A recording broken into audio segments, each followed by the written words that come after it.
Radio Sucesos 101.7 FM presenta su noticiero Sucesos con Milton Pérez y Verónica Larrea. Un periodismo libre para una democracia plena. Los hechos y las opiniones de los sucesos que marcan nuestro tiempo.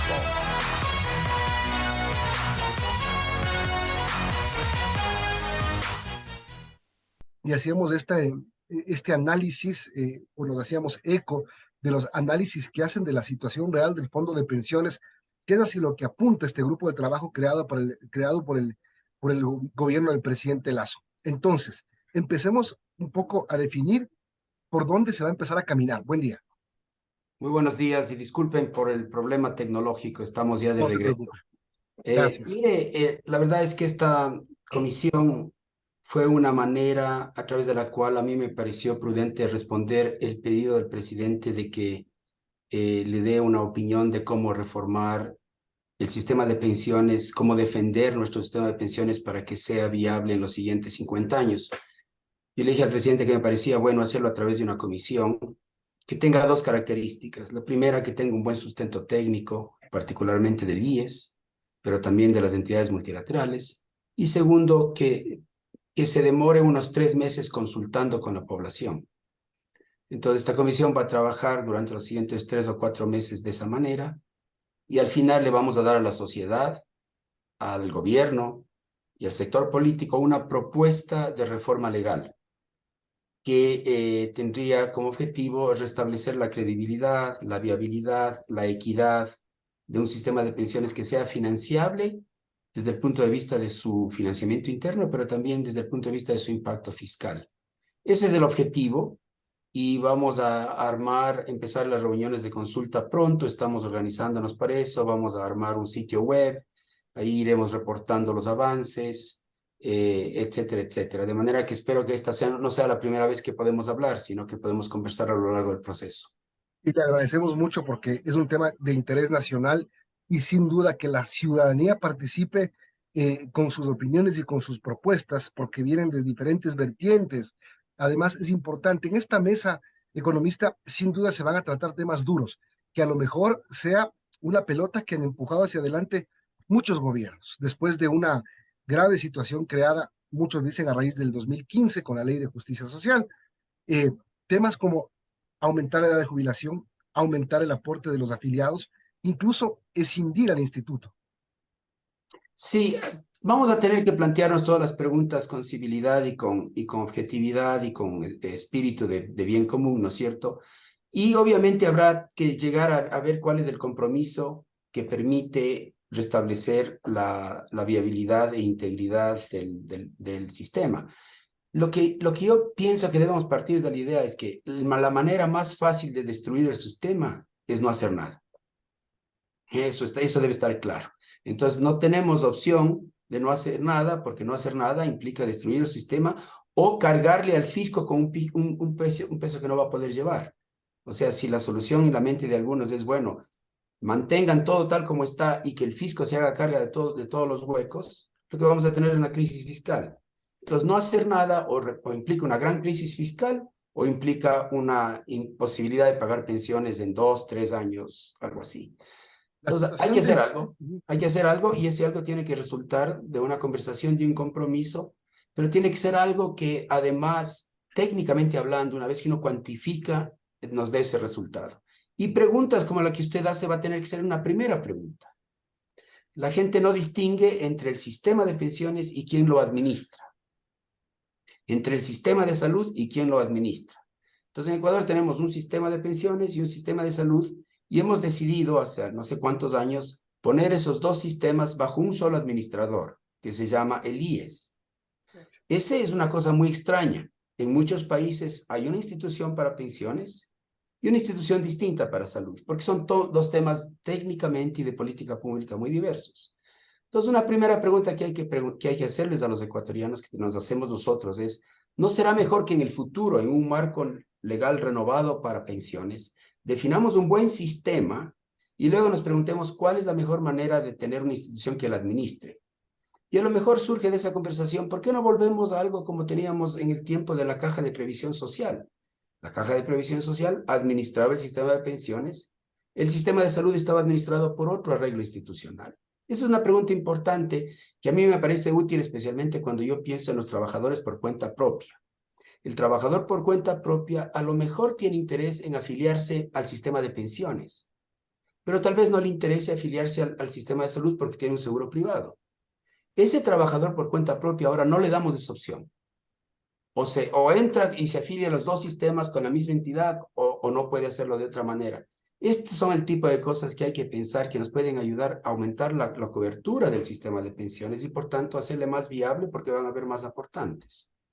Este tema es bien importante y gracias por empezar por ahí. Y otro tema que mucha gente se pregunta es, ¿a qué ha aumentado la expectativa de vida de los ecuatorianos? Por diferentes razones, hoy la gente vive un poco más. Esto da pie para pensar en discutir un aumento de la jubilación, por ejemplo, de la edad de jubilación.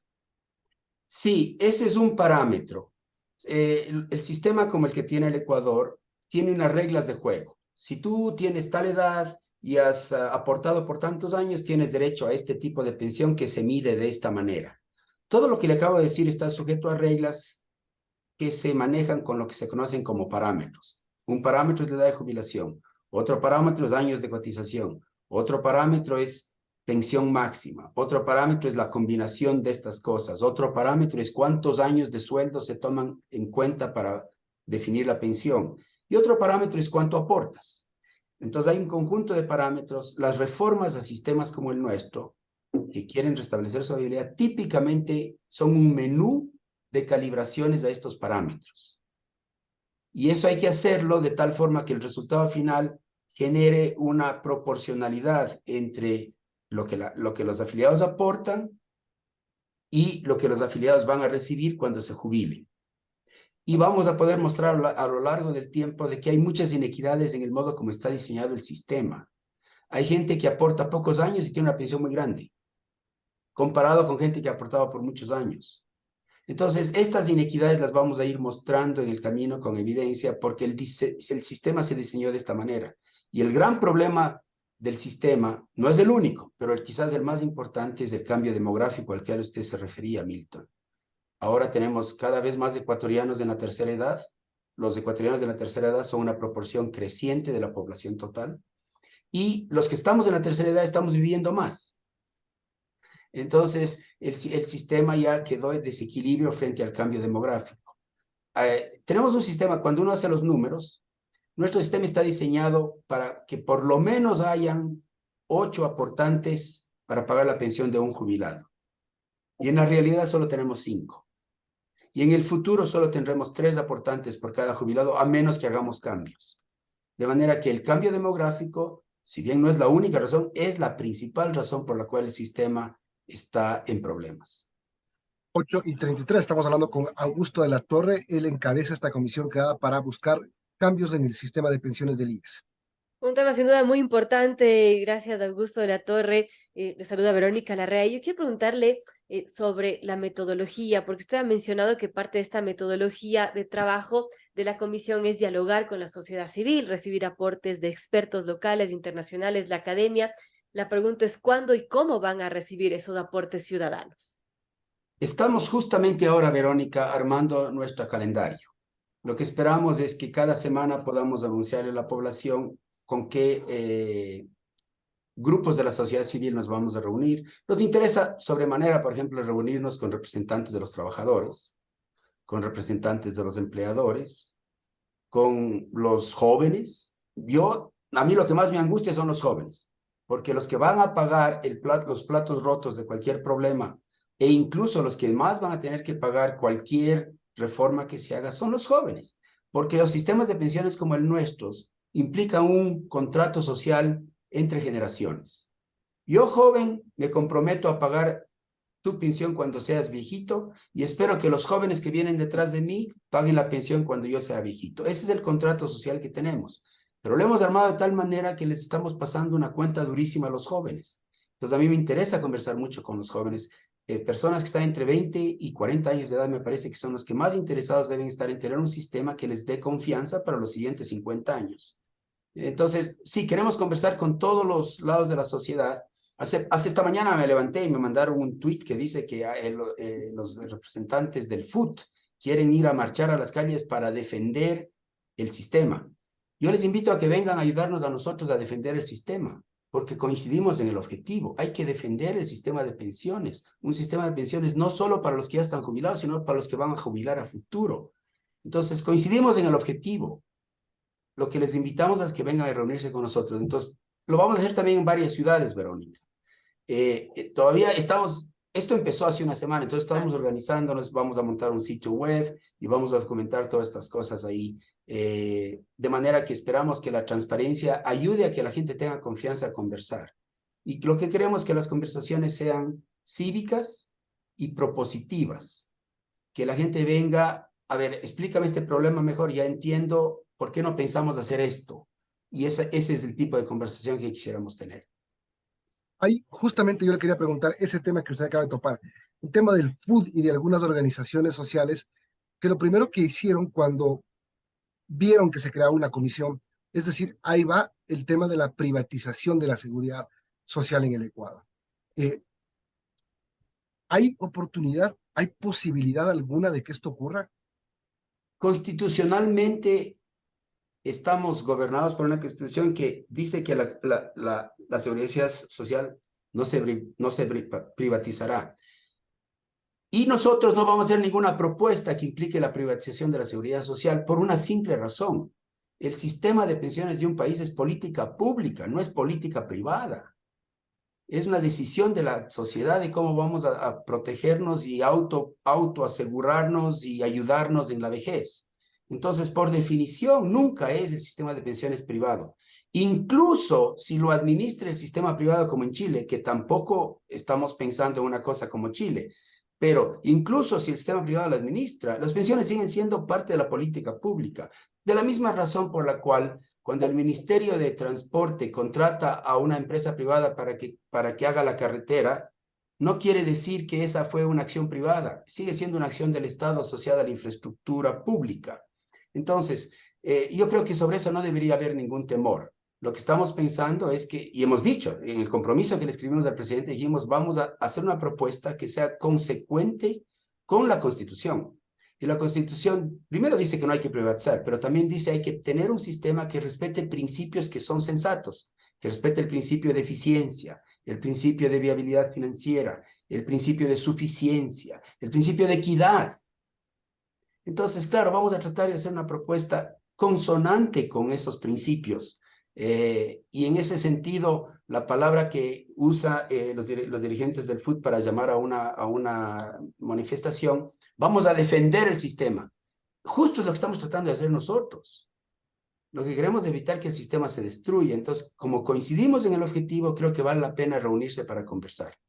Ahora, hay cosas que no necesariamente se corregirán con reformas legales o a las normativas vigentes. Por ejemplo, la aportación del Estado. No se puede cumplir con el 40% del aporte para el fondo de pensiones, a lo mejor no porque no se quiera, sino porque no se puede, porque no hay dinero. Dos cosas ahí.